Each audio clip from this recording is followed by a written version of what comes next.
नमस्कार दोस्तों, stock India YouTube channel आपका हार्दिक स्वागत करता है। फर्स्ट टाइम चैनल को विजिट कर रहे हैं तो सब्सक्राइब जरूर कर लें। सब्सक्राइब कर यहाँ से बेल आइकन को हिट कर ऑल को जरूर सेलेक्ट कर लें ताकि प्रत्येक वीडियो का नोटिफिकेशन आपको मिलता रहे। और मित्रों, आ गए हम सबसे पहले नॉर्मल स्क्रीन पर और इस वीडियो में हम चर्चा करने वाले हैं 5 मल्टी बैगर स्टॉक्स की। और 5 मल्टी बैगर स्टॉक्स की चर्चा करेंगे। साथ ही में आज के मार्केट में पाँचों के पाँचों जो स्टॉक्स हैं वो बेहतरीन प्रदर्शन करते नजर आए और पांचों जो स्टॉक्स हैं वो अपने 52 वीक हाई को क्रॉस कर रहे हैं या उसके नज़दीक पहुंच रहे हैं। और पांचों स्टॉक्स जो कंपनियां हैं उनको बड़े ऑर्डर मिलते हुए देखने को मिल रहे हैं और भविष्य में भी इनको ऑर्डर है वैसे ही मिलते रहेंगे। तो एक बड़ा जो मूवमेंट है इन पाँचों स्टॉक्स में देखने को मिल रहा है और आने वाले समय में और इसी वीक में Q1 के रिजल्ट्स है वो भी आने वाले हैं। तो Q1 के रिजल्ट्स भी इनके दमदार होने वाले हैं। तो इन स्टॉक्स पर नज़र बनाइए रखिए, बड़ी तेज़ी की संभावना इनमें लग रही है। तो शुरुआत कर लेते हैं सबसे पहले ओलेक्ट्रा ग्रीनटेक। और मित्रों, ओलेक्ट्रा ग्रीनटेक एक ऐसा स्टॉक्स है या ऐसी कंपनी है जिसको इलेक्ट्रॉनिक बसेज के मैन्युफैक्चरिंग में और यूँ देखें तो बसेज का जो मैन्युफैक्चरिंग है उसमें ये एक लीडिंग कंपनी है और या यूँ कहें कि इसका एक छत्तर राज देखने को मिलता है। अभी तक टाटा मोटर्स तक की जो कंपनियां हैं, अशोक लीलैंड करें, आयशर की बात करें, तो वो ऐसी बड़ी कंपनियां भी इलेक्ट्रिक बस की मैन्युफैक्चरिंग अभी नहीं उतारी है मार्केट में। लेकिन ओलेक्ट्रा है वो इस मामले में काफ़ी एडवांस है और ई बसेज के मामले में इसने देखें तो पूरी मार्केट को कैप्चर करके रख लिया है। और आज स्टॉक्स पर एक्शन की बात करें तो आज एक बड़े ऑर्डर के मिलने की वजह से आज कंपनी के स्टॉक्स में 17% की एक शानदार रैली देखने को मिली है। इस रैली के साथ ही आज स्टॉक्स ने अपना ऑल टाइम हाई भी अचीवमेंट कर लिया है और 1249 का इसने आज 52 वीक हाई भी प्राप्त किया है। तो बहुत ही शानदार रैली यहाँ देखने को मिली है। लेकिन इस रैली का मजा वही शेयर होल्डर्स ले पाए हैं जिन्होंने स्टॉक्स को लंबे समय से होल्ड करके रखा था। तो मित्रों, एक हर स्टॉक्स की एक अपनी जर्नी होती है। कंपनी की जर्नी के साथ बने रहेंगे तो बड़ा प्रॉफिट आप कमा पाएंगे, क्योंकि आप चार्ट को देख पा रहे होंगे। ये बात यहाँ से साबित होती है कि अगर जो शेयर होल्डर्स अगर देखें तो इस रूट पर कंपनी बने रहे होंगे तो वो इस तेजी का मजा आज इसने लिया होगा। शानदार तेजी है वो देखते ही बन रही है। और इलेक्ट्रिक बस के मामले में एक बड़ा ऑर्डर है ओलेक्ट्रा को आज मिला। और ऑर्डर की बात करें तो महाराष्ट्र की तरफ से और आज 5,150 इलेक्ट्रिक बसों का और एक बड़ा ऑर्डर है वो ओलेक्ट्रा ग्रीनटेक को मिला है। और ये जो ऑर्डर है इसकी वैल्यू 10,000 करोड़ से अधिक बताई जा रही है। और ये 10,000 करोड़ की जो वैल्यू है वो ओलेक्ट्रा के मार्केट कैप से भी ज़्यादा देखने को मिल रही है। यानी कंपनी का इतना मार्केट कैप नहीं है, उससे ज़्यादा का इसको एक ऑर्डर मिला है। और यदि अपन बात करें ओलेक्ट्रा के रिटर्न्स के परफॉर्मेंस की तो पिछले एक महीने में यहाँ 54% का रिटर्न है वो शेयर होल्डर्स को मिला है और बहुत ही शानदार इस दौरान है वो स्टॉक्स में तेज़ी देखने को मिल रही है कंटिन्यूसली पिछले क्वार्टर से, यानी क्वार्टर फोर के रिजल्ट इसके शानदार रहे थे और उसके बाद से ही कंटिन्यूस 3 महीनों से स्टॉक्स में है वो रैली देखने को मिल रही है। तो मित्रों, आपको बता दूं ये ओलेक्ट्रा का जो स्टॉक्स है वो मेरे पोर्टफोलियो में है और हाल ही में क्वार्टर 4 के रिजल्ट्स देखकर के ही मैंने इसे अपने पोर्टफोलियो में शामिल किया था। तब से लेकर अब तक इसमें स्टॉक्स ने अच्छा रिटर्न है मुझे दिया है। करीबन इसमें 75% का रिटर्न है मुझे मिल रहा है और मात्र 2 से ढाई महीने के पीरियड के दौरान ही। तो स्टॉक्स में लंबे समय तक बने रहे आपको अच्छे रिटर्न्स मिलेंगे। और यदि बात करें लास्ट 6 मंथ में तो लास्ट 6 मंथ में करीबन 146% का एक अच्छा रिटर्न मिला है और ये उन्हीं शेयर होल्डर्स को मिला है जिन्होंने इसमें 6 महीने की एक यात्रा यहाँ तय की है कंपनी के साथ। और इस दौरान स्टॉक्स में कंसोलिडेशन की स्थिति भी देखने को मिली। जब स्टॉक्स 500 की रेंज में ही घूमता ही नजर आता, कोई तेजी नहीं थी, उसके बाद में यहाँ एक गिरावट भी देखने को मिली होगी। तो ये सभी जो गिरावट तेजी का दौर है वो जो शेयर होल्डर्स इनको देखते हैं वही आज इसका 17% की रैली सिंगल डे का इसका ले पाए होंगे और एक बड़ा कंसोलिडेशन का फेज भी देखने को मिलता है। तो ये एक लंबी यात्रा है वो कंपनी के साथ तय करनी पड़ती है एक अच्छे रिटर्न्स के लिए। तो बने रहिए, आप डटे रहेंगे तो रिटर्न्स मिलेंगे, वरना रोज स्टॉक्स बदलते रहिए, कोई फ़ायदा नहीं है। और मित्रों, बात करें लास्ट 5 ईयर में ये शेयर होल्डर्स के लिए एक मल्टी बैगर स्टॉक साबित हुआ है। करीबन यहाँ 664% का रिटर्न मिला है और करीबन 7 गुना पैसा यहाँ इसने शेयर होल्डर्स का बनाया है। तो अब भी इस तरह के रिटर्न्स के मजे लेने के लिए और लंबे समय तक आपको रुकना पड़ेगा, क्योंकि स्टॉक्स की जर्नी में तेजी के दौर के बाद में एक गिरावट भी आती है और इस तरह की छोटे मार्केट कैप वाली कंपनियों में गिरावट है 40 से 60-70% गिरावट नॉर्मल देखने को मिलती है। तो उस गिरावट में भी रुके रहेंगे तो अच्छे रिटर्न्स मिलने की संभावना पूरी बनी रहती है। और मित्रों, बात करेंगे टाटा ग्रुप से और टाटा मोटर्स पर भी आज शानदार रैली देखने को मिली है और करीबन आज 8 साल के लंबे पीरियड के बाद और टाटा मोटर्स के स्टॉक्स ने आज अपने ऑल टाइम हाई का एस्टिमेट कर लिया है। और 2015 में देखें तो 2015 में स्टॉक्स था 606 का हाई लगाया था और 15 जून 2015, तो उस लेवल को आज इसने क्रॉस कर दिया है और अपने 624 का एक ऑल टाइम हाई इसने निकाल दिया है। बहुत ही बेहतरीन तेज़ी देखने को मिली है। और यदि इस तेज़ी की बात करें तो आज इस तेज़ी का कारण रहा है टाटा मोटर की सब्सिडरी JLR के आज Q1 के जो JLR के Q1 के जो रिजल्ट्स अपडेट देखने को मिले हैं और शानदार रिजल्ट्स अपडेट देखने को मिले, जिसके चलते टाटा मोटर्स का स्टॉक्स आज रिकॉर्ड हाई पर पहुंच गया है। और यदि JLR के Q1 अपडेट्स की बात करें तो JLR सहित टाटा मोटर्स के होल सेल जो वॉल्यूम्स है करीबन उनमें 30% की ईयर टू ईयर जंप देखने को मिल रही है। और JLR के और जो रिकॉर्ड Q1 जो अपडेट आई है उसके चलते ही आज ये तेज़ी संभव हो सकी है। और यदि बात करें इसकी तो टाटा मोटर ये एक्सपेक्टेड करा है कि JLR जो का जो बिजनेस है वो इस क्वार्टर तक Q1 2023 में, और इसका जो फ्री कैश फ्लो है वो 400 करोड़ डॉलर से भी अधिक देखने को मिल सकता है। और साथ ही एक बड़ी न्यूज़ की ओर बात करें तो टाटा मोटर्स के जो बात करें टिएगो जो मॉडल है उसकी जो सेल्स हैं वो 5 लाख यूनिट से ऊपर जाते हुए देखने को मिल रही है। और इसमें 15% की और इस सेगमेंट में और तेजी आने की संभावना मिल रही है। आज ये एक न्यूज़ के माध्यम से बताया गया।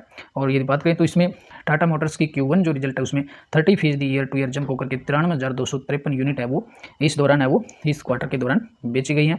और बहुत ही शानदार रैली आज स्टॉक्स में देखने को मिली है। और टाटा मोटर्स का जो मार्केट कैप है वो करीबन 2 लाख को क्रॉस कर गया है, 2 लाख करोड़ को। और बहुत ही शानदार रैली यहाँ देखने को मिली है। और बात करेंगे तीसरे स्टॉक्स में जेनटेक IT सेक्टर से, ये यहाँ भी एक अच्छी खासी रैली है वो 2% की देखने को मिली है। और जेनटेक भी और 439 का इसने हाई भी लगाया आज। और बात करें तो जेनटेक में भी आज एक बड़ी न्यूज़ देखने को मिल रही है, जिसके चलते आज फिर से जेनटेक पर है वो एक एक्शन देखने को मिला है। और गवर्नमेंट का एक ऑर्डर है वो जेनटेक को मिला है, 160 करोड़ का एक जो ऑर्डर्स है वो जेनटेक को मिला, जिसके चलते आज स्टॉक्स में है वो 2% की तेज़ी देखने को मिली है। और ये मिलिट्री जो ट्रेनिंग के मामले में और जेनटेक को महारत हासिल है, जो ड्रोन ट्रेनिंग्स होती है और उसके मामले में इसको मिलिट्री को ये सेवाएं देता है। और उसी का एक बड़ा ऑर्डर आज कंपनी को मिला, जिसके चलते आज स्टॉक्स में बड़ा एक्शन देखने को मिला है। और लास्ट 6 मंथ की बात करें तो यहाँ मात्र 6 महीने में ही 119% का रिटर्न वो जेनटेक से मिला है। वही बात मैं फिर से दोहराऊंगा मित्रों, किसी भी स्टॉक्स में आप रुकें, थोड़े लंबे अंतराल के रुकें तो एक अच्छा रिटर्न आप प्राप्त कर पाए। और लास्ट 5 ईयर की बात करें तो पिछले 5 सालों में यहाँ 400% का रिटर्न मिला है। मतलब आपकी जो पूंजी है इसमें करीबन 5 गुना होते हुए यहाँ देखने को मिली है। तो इस दौरान स्टॉक्स की जर्नी के साथ, कंपनी की जर्नी के साथ आप रहेंगे तो अच्छे रिटर्न मिलेंगे। इस दौरान आपको तेज़ी और बड़ी गिरावटों का दौर भी देखना पड़ेगा, लेकिन डर के आगे जीत है। आप लंबे समय तक रुकेंगे तो अच्छे रिटर्न मिलेंगे। और यदि बात करेंगे टाल ब्रश ऑटोमोटिव, और चौथा जो मल्टीबैगर स्टॉक्स है टाल ब्रश ऑटो। और ऑटो एंसिलरी भी काफ़ी ऑटो एंसिलरी के स्टॉक्स भी इन दिनों और ऑटो सेक्टर के साथ कंधे से कंधा मिला करके बड़ी तेज़ी में देखने को मिल रहे हैं। और टाल ब्रश ऑटो पर भी आज करीबन 10 से 11% की एक शानदार रैली देखने को मिली है। स्टॉक्स ने आज 832 का हाई भी किया है और ये भी इसका 52 वीक हाई के नज़दीक जाते हुए देखने को मिल रहा है। टाल ब्रश पर भी आज एक बड़ी न्यूज़ देखने को मिल रही है। टाल ब्रश जो ऑटो है यहाँ भी इसको भी करीबन 400 करोड़ का एक बड़ा ऑर्डर यहाँ मिला है इसको, और 52 वीक हाइक आज इसने यहाँ भी 52 वीक हाइक देखने को मिला है। और यदि पास्ट वन मंथ की बात करें तो पिछले 1 महीने में टाल ब्रश ऑटो ने 31% का रिटर्न दिया है।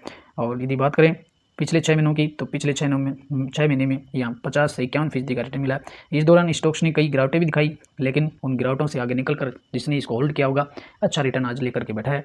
और मित्रों पास्ट 5 ईयर की बात करें तो पिछले 5 सालों में यहाँ करीबन 190% का रिटर्न मिला है। इस दौरान स्टॉक्स में एक लंबा पीरियड कंसोलिडेशन का भी देखने को मिला है, जिस दौरान बहुत से शेयर होल्डर्स स्टॉक्स को यूं पोर्टफोलियो से बाहर फेंक देते हैं कि अब इसका कुछ नहीं होने वाला, यहीं पड़ा रहेगा। लेकिन एक कंसोलिडेशन फेज के बाद में एक बड़ी तेज़ी स्टॉक्स में आने को देखने को मिलती है और उस तेज़ी के बाद में एक बड़ी गिरावट भी आती है। तो इस पूरे दौर को अगर आप देख करके चलेंगे, होल्ड करके रखेंगे तो अच्छा रिटर्न आपको मिलता रहेगा। और यदि कंपनी के की पॉइंट्स की बात करें तो कंपनी का जो की पॉइंट्स है उसमें कंपनी का जो मुख्य जो रेवेन्यू है वो गैस किट डिवीजन से आता है। और गैस किट डिवीजन से कंपनी का जो रेवेन्यू है वो 66% आता है। और अन्य अगर सेगमेंट में देखें फॉरगिन जो डिवीजन है उसे करीबन 34% का रिटर्न आता है। और जॉइंट वेंचर के रूप में चेसिस कंपनी का जो चेसिस बिजनेस है यानी गाड़ियों के जो चेसिस होते हैं वो मैन्युफैक्चरिंग करने का काम है वो कंपनी करती है, तो यहाँ से भी है वो कंपनी को रेवेन्यू प्राप्त होता है। और ये कंपनी मार्केट कैप की बात करें तो कंपनी मात्र 991 करोड़ की है और बहुत ही रिस्की कंपनी है, लेकिन इस तरह की ऑटो एंसिलरी वाले स्टॉक्स पर बड़ा एक्शन इन दिनों देखने को मिल रहा है और एक अच्छी तेजी है यहाँ देखने को मिल रही है। और यदि कंपनी के पीयर्स कंपनियों की बात करें तो इसका टालब्रुस ऑटो है 8वें नंबर पर, इसका मार्केट कैप के लिए 80 नंबर आता है। अन्य बड़ी कंपनियों में संवर्धना, मदर्सन सुमी है, ट्यूब इन्वेस्टमेंट, बोस है, यूनो मिंडो है, सोना BLW है और मदर्सन वायरिंग है। तो कुछ ये सभी जो ऑटो एंसिलरी कंपनियाँ हैं वो गाड़ियों के पार्ट्स बनाने का काम करती हैं और सभी का जो बिजनेस का अपना अपना अलग अलग क्राइटेरिया है, अलग अलग पार्ट्स ही बनाती हैं तो सभी की। और जब तक गाड़ियों की डिमांड रहती है, EV की बात कर लें या अन्य व्हीकल्स की बात करें तो अगर ऑटो वाले स्टॉक्स तेज़ी में मिलेंगे तो ऑटो एंसिलरी वाले स्टॉक्स भी तेज़ी में देखने को मिलेंगे, क्योंकि अगर गाड़ियों की डिमांड बढ़ रही है तो ऑटोमेटिकली गाड़ियों के जो पार्ट्स बनाने वाली कंपनी है उनके रेवेन्यू भी बढ़ते हुए देखने को मिलेंगे और वहाँ भी डिमांड निकलती हुई देखने को मिलेगी। इसलिए टालब्रुस ऑटो पर भी आप इसे भी अपने वॉच लिस्ट में रखिए, रडार पर रखिए, आगे भी इसमें तेज़ी देखने को मिलती रहेगी, बड़े ऑर्डर्स हैं यहाँ आते हुए देखने को मिलेंगे। और यदि कंपनी के बैलेंस शीट की बात करें तो बैलेंस शीट पिछले मार्च 23 क्वार्टर के अकॉर्डिंग अगर देखें तो कंपनी के जो रिजर्व हैं काफ़ी बढ़ते हुए रिजर्व हैं। पहले जहाँ 2013 की बात करें तो मात्र 4 करोड़ का रिजर्व था और मार्च 20 में 186 करोड़ का था, मार्च 22 में 290 करोड़ का और मार्च 23 के क्वार्टर के अनुसार कंपनी के पास 310 करोड़ का रिजर्व है। और कंपनी पर कर्ज या बोरोविंग्स की बात करें तो कर्ज है काफ़ी घटता हुआ दिखने को मिला है। पहले जहाँ कर्ज 3 अंकों में हुआ करता था मार्च 23 और 22 के क्वार्टर के अनुसार अब 2 डिजिट का वो कर्जा देखने को मिल रहा है। 310 करोड़ का रिजर्व है और कर्जा मात्र 87 करोड़ का, तो कंपनी है वो एक तरह से कर्ज मुक्त कंपनी देखने को मिल रही है। और यदि कंपनी के शेयर होल्डिंग पैटर्न्स की बात करेंगे तो प्रमोटर्स जो ग्रुप है उसकी होल्डिंग है वो 58% देखने को मिल रही है। FIG इसमें नहीं देखने को मिल रहे, DIs है वो भी है हल्के से। और यदि पब्लिक की बात करेंगे तो इसमें 41% पब्लिक भी देखने को मिलती है। और सबसे बड़ी बात जो शेयर मार्केट के दिग्गज निवेशकों में से बात करें तो विजय केडिया सर है। विजय केडिया सर की भी हिस्सेदारी इसमें 1.22% है। हालांकि उन्होंने पिछले मार्च 23 क्वार्टर की तुलना में और इस क्वार्टर में जून 23 के क्वार्टर में इन्होंने हल्की सी हिस्सेदारी कम की है। और वहीं अगर डोली कन्ना सर की बात करें तो उन्होंने अपनी होल्डिंग बढ़ाई है और मार्च 23 के क्वार्टर की तुलना में जून 23 का जो क्वार्टर है उसमें इन्होंने अपनी होल्डिंग है बढ़ा दिया है। जहाँ पिछले क्वार्टर में 1% की लमसम थी, अब करीबन इसमें 1.5% है वो देखने को मिल रही है। तो डोली कन्ना सर ने भी इस शेयर में अपनी होल्डिंग बढ़ाई है। तो इस लिहाज से अगर देखें तो भी बड़े इन्वेस्टर्स का इसमें जमवाड़ा है और स्टॉक्स आगे भी है वो अच्छे रिटर्न वो देता रहेगा। और यदि बात करेंगे अब पांचवा जो मल्टीबैगर स्टॉक्स है सुब्रोस लिमिटेड के, और सुब्रोस की बात करें तो आज ये स्टॉक्स भी अच्छा खासा चर्चा में रहा। गवर्नमेंट का एक आदेश है वो आज इसमें करीबन 5 से 6% की तेज़ी यहाँ देखने को मिल रही है। और आज ही यहाँ भी स्टॉक्स ने 87 का हाई लगाते हुए देखने को मिला है। और यदि हम बात करेंगे न्यूज़ पर चलें तो गवर्नमेंट का एक आदेश ये था कि जो बड़ी जो गाड़ियाँ हैं ट्रक्स की अपन बात करें तो ट्रक्स का जो केबिन होता है उसमें AC सिस्टम लगाना है वो गवर्नमेंट ने अनिवार्य कर दिया है। तो गवर्नमेंट के इसी आदेश के चलते आज सुब्रोस का जो स्टॉक्स था उसमें करीबन 9 से 10% की रैली हालांकि देखने को मिली है। हालांकि क्लोजिंग पर इसमें कुछ प्रॉफिट बुकिंग हुई है और स्टॉक्स है वो 5 से 6% की तेज़ी पर रुका है। और बात करेंगे अब गवर्नमेंट का वो आदेश क्या था, तो ट्रकों के जो केबिन्स होते हैं उसमें AC लगाना गवर्नमेंट ने अनिवार्य किया है। तो ये किया किसने है, केंद्रीय सड़क और परिवहन राजमार्ग मंत्री नितिन गडकरी ने गुरुवार को ये ऐलान किया कि N2 और N3 कैटेगरी के जो ट्रकों के केबिन में अनिवार्य रूप से AC लगाने के ड्राफ्ट को मंजूरी दे दी है। सरकार की योजना इस नियम को जनवरी 2025 से लागू करने की है और नियम के लागू होने के बाद AC बनाने वाली कंपनी सुब्रोस के शेयर्स को काफ़ी सपोर्ट मिला है, क्योंकि सुब्रोस जो लिमिटेड है वो AC जो ऑटो गाड़ियाँ जो होती हैं उनमें जो एसी के कंपोनेंट बनाने का कार्य करती हैं और एसी मैन्युफैक्चरिंग का कार्य करती है। और सुब्रोस के बारे में अगर अपन देखें तो सुब्रोस भारत के सूरी परिवार, जापान के डेसो कॉर्पोरेशन और जापान के सुजुकी मोटर कॉर्पोरेशन ने मिलकर 1985 में जॉइंट वेंचर के रूप में सुब्रोस लिमिटेड को शुरू किया था।